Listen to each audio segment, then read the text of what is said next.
Hi, this is Jennifer Moore from Asterandanne, and today I'm going to show you how to make this little bow. We will put a pearl in the middle as well, just to finish it off before we attach it onto one of our felt kits. I have 45 centimetre piece. We're holding our length of ribbon.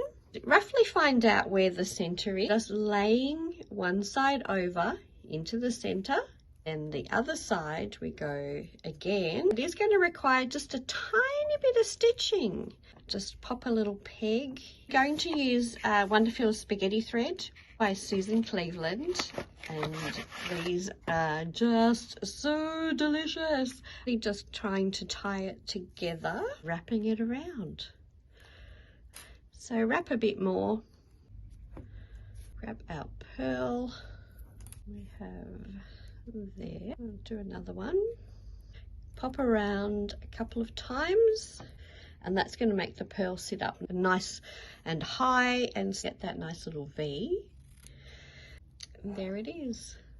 One little bow with a pearl embellishment in the center.